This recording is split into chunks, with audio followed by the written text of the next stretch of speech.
खबर आ रही है। ईरान के विदेश मंत्री ने बड़ा स्टेटमेंट दिया है। ईरान हर बलिदान के लिए तैयार है।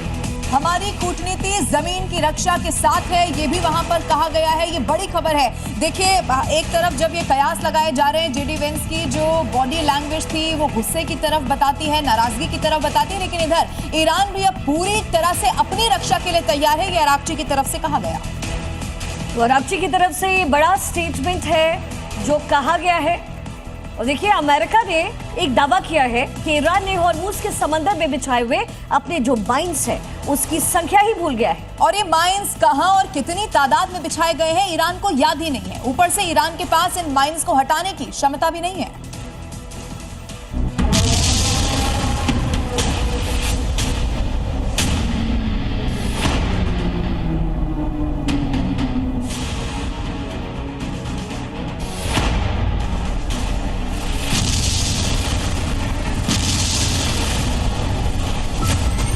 स्ट्रेट ऑफ हॉर्मुज का पूरा दक्षिणी और पश्चिमी मुहाना नेवल माइंस से भर चुका है ईरान।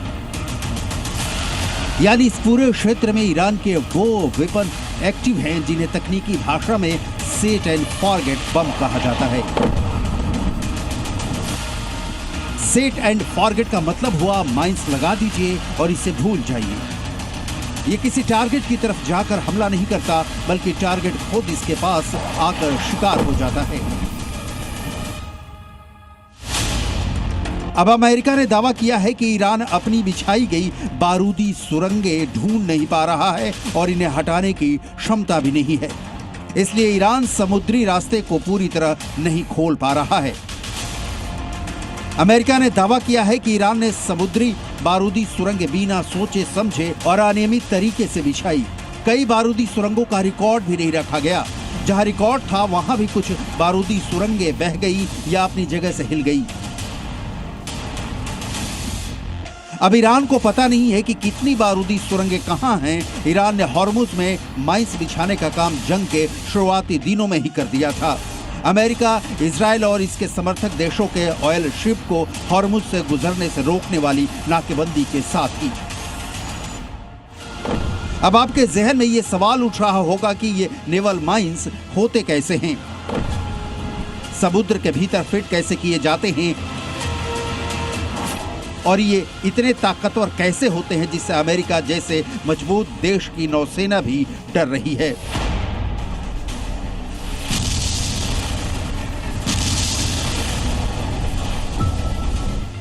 कॉन्टैक्ट माइंस ये नेवल माइंस की सबसे पुरानी तकनीक है। इनका इस्तेमाल दूसरे विश्व युद्ध में खूब हुआ था। इसे समुद्र में एंकर के साथ फिट किया जाता है। इनकी नोक पर एक हॉर्न होता है जिससे टकराने पर विस्फोट होता है। इन्फ्लुएंस माइंस ये सबसे लेटेस्ट और इंटेलिजेंट समुद्री माइंस मानी जाती है। ये माइंस शिप्स के सिग्नेचर को डिटेक्ट कर लेती है। जहाज के 250 मीटर के दायरे में आते ही विस्फोट करती है। विस्फोट से बबल जेट बनाती है जिससे जहाज का तल टूट जाता है। ईरान ने हॉर्मुज जलडमरू मध्य के भीतर कैसी नेवल माइंस फिट कर रखी है, अभी ये एक रहस्य है। लेकिन इतना साफ है कि ईरान के पास पारंपरिक से लेकर आधुनिक तकनीक मौजूद है जो समुद्र के भीतर नेवल माइंस बिछाने में सक्षम है। ईरान के कंट्रोल वाला स्ट्रेट ऑफ हॉर्मुज दो वजहों से उसके लिए अहम है। एक तो ऑयल ट्रांसपोर्टेशन और दूसरा नेशनल सिक्योरिटी। ये दोनों ही मुद्दों को ईरान बखूबी इस्तेमाल कर रहा है। तेल की ढुलाई रुकने से जो संकट खड़ा हुआ है उसके लिए दुनिया के तमाम देश ट्रंप को जिम्मेदार मान रहे हैं। इससे अमेरिका पर दबाव बढ़ रहा है। और दूसरा, हॉर्मुज ही वो समुद्री ब्लॉक है जिसकी डिफेंस लाइन टूटी तो ईरान के जमीनी इलाकों तक दुश्मनों का पहुंचना बेहद आसान हो जाएगा। ये ओमान ईरान के बीच का समुद्री इलाका है जिसकी लंबाई 167 किलोमीटर है।